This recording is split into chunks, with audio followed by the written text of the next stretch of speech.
Joining us now with more insight into this deadly conflict in the Mideast, Diana Greenwald of the Colin Powell School for Civic and Global Leadership at the City College of New York. Thank you for spending some time with us tonight, Diana.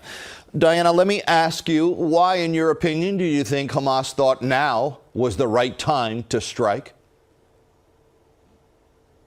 You know, Hamas's attack, first of all, was horrific. And I think the events that we've seen over the past 3 to 4 days have been extraordinarily painful for those of us who care about Israeli civilian lives, and now for those of us who care about Palestinian lives inside Gaza. The timing of the attack, there's been a lot of speculation about what might have led to it.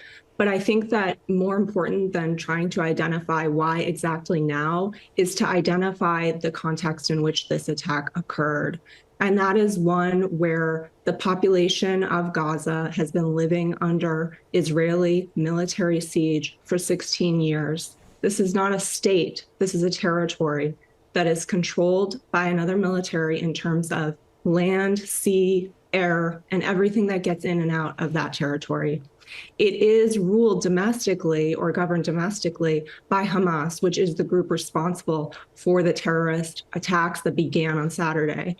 But the existing situation and context in which that population lives that's now being bombed by Israel is critical to understanding the situation. Always good to know the context in knowing what the content is, Diana. Hamas had to expect, though, this type of response that we're now seeing from Israel. So what did Hamas have to gain from this attack and invasion?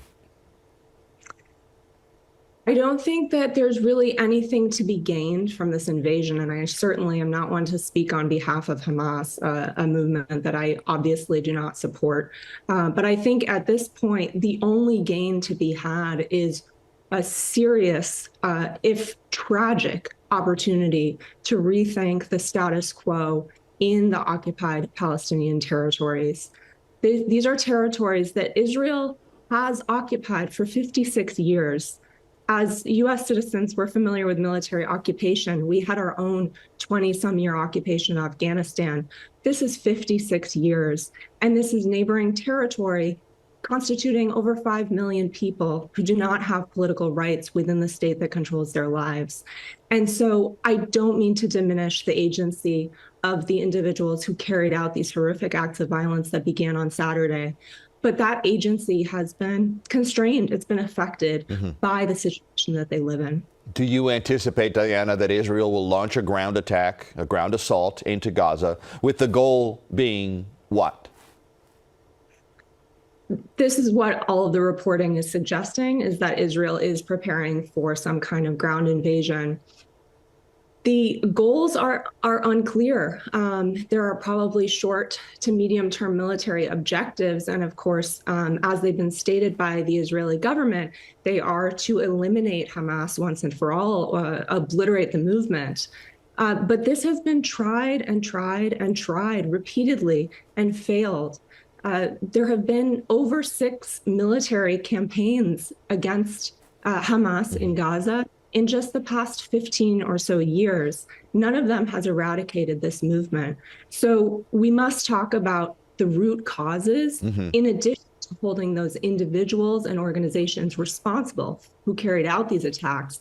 The fundamental underlying root causes are continued occupation, continued siege, continued apartheid legal distinctions between Palestinians and Israelis. Diana, we've only got about 20 or 30 seconds left, but I do want to ask you, the president committed the United States' unwavering support for Israel. What further involvement can we expect from the United States?